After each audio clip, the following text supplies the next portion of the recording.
Toulouse se déplaçait à Fouriani pour y affronter le Sporting Club de Bastia, toujours invaincu sur sa pelouse. Les Toulousains ont eu des occasions, ont eu l'opportunité de marquer, mais une réalisation invalidée pour Rhys Ailey, le meilleur buteur de Ligue 2 BKT. Derrière, Johnny Placide aura fait le travail, aura sorti le grand jeu. 0-0, ce sera le score final. Les Bastiais ont eu quelques incursions et des situations, mais Maxime Dupé lui aussi aura fait le nécessaire. Les Toulousains sont leaders en attendant les 2 matchs en retard d'Ajaccio. Sochaux qui sortait de 2 matchs avec des succès à la clé, se déplaçait à Dunkerque qui disputait son premier match en 2022 après 2 reports. Les Dunkerquois ont subi, ont eu de la réussite à l'image de la frappe de Weisbeck qui a trouvé la transversale. Weisbeck qui aura un but invalidé suite à cette faute de Kitala. Et Dunkerque également aura connu le même sort. Pas de but entre les nordistes et les doubistes. Sochaux reste 3e en embuscade pour jouer les places à la montée. Dunkerque toujours dans la zone rouge.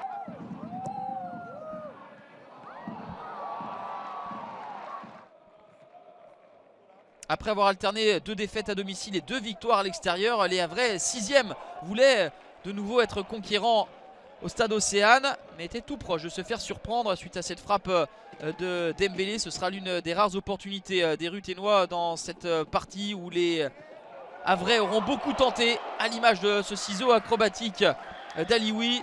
Et l'horizontale est non moins magnifique de Lionel Mpassi.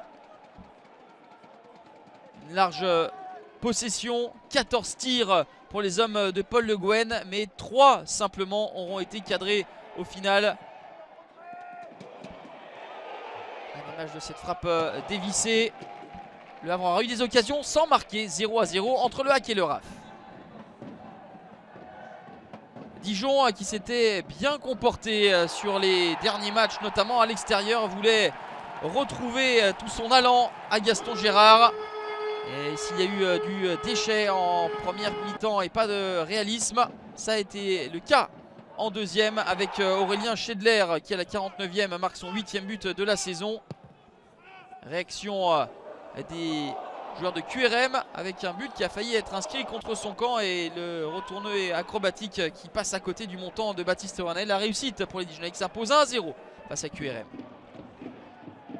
Le match le plus spectaculaire de cette journée avec Amiens qui recevait l'en avant Guingamp. 0-0, c'est le score à la pause, mais en deuxième mi-temps, Aliou Badji va ouvrir le score à la 57e minute.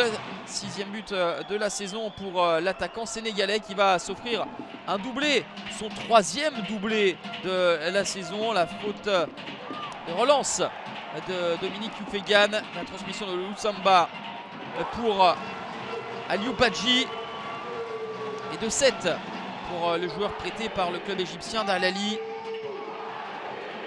Battu en milieu de semaine par Ajaccio sur leur pelouse en match en retard, les Amiénois vont connaître ici un match plein avec un succès donc 3-0 avec Shadrack Akolo.